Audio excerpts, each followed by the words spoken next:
Toyota C Plus Sport atau Wuling EV, pilih yang mana?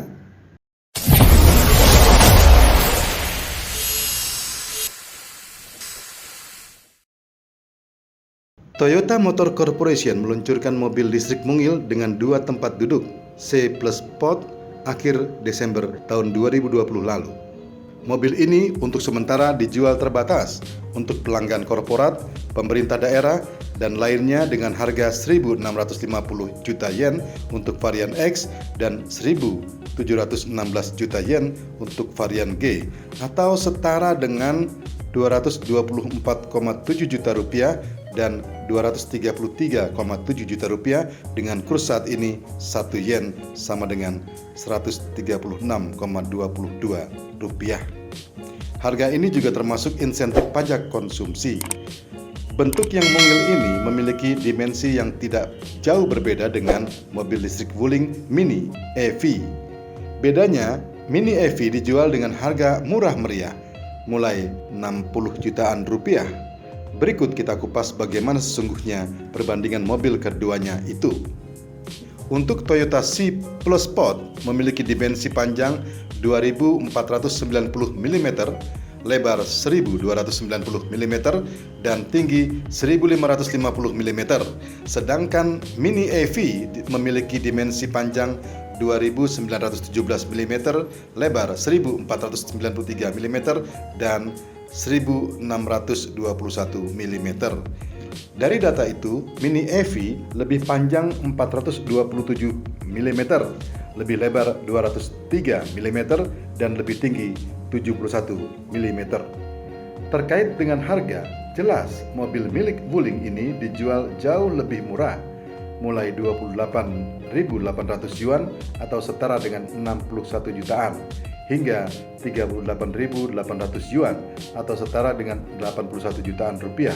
Sedangkan Toyota C Plus Sport dijual 3 kali lipat lebih mahal, yaitu 224,7 juta rupiah hingga 233,7 juta rupiah.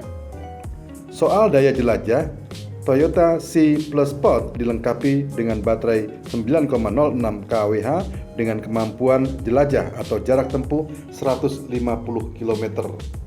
Mini EV punya 2 pilihan baterai berkapasitas 9,6 kWh dan 13,8 kWh dengan daya jelajah 150 hingga 200 km per jam. Toyota C Plus Sport memiliki motor listrik dengan daya maksimum 9,2 kW atau 12,3 HP dan torsi maksimum 56 Nm dengan kecepatan maksimum 60 km per jam.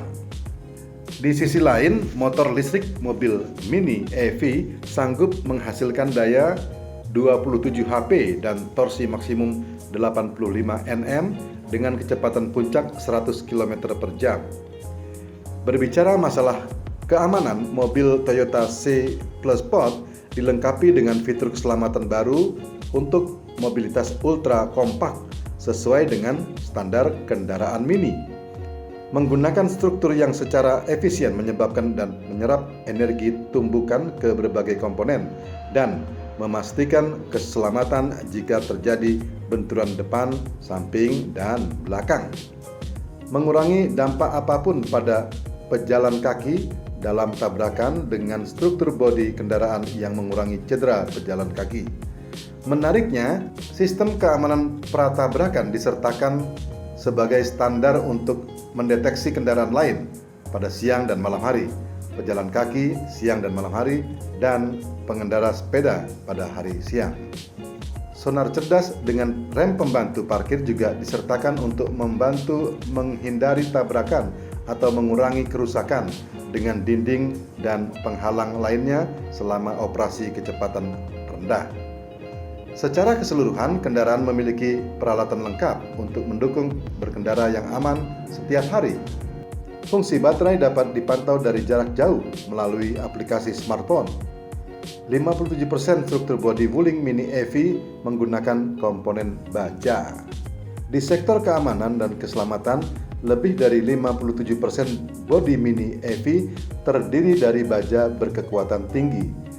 Model ini juga dilengkapi dengan sistem anti-lock brake system ABS dengan electronic brake force distribution atau EBD, sistem pemantauan tekanan ban atau TPMS, dan radar untuk mundur. Wuling Mini EV saat ini menjadi mobil listrik dengan penjualan terbanyak di Cina. Rata-rata penjualan Mini EV sejak dipasarkan pada Juli tahun lalu mencapai 15.000 hingga 20.000 unit per bulan, mengalahkan penjualan Tesla Model 3 di Cina dengan rata-rata 11.000 hingga 12.000 unit per bulan.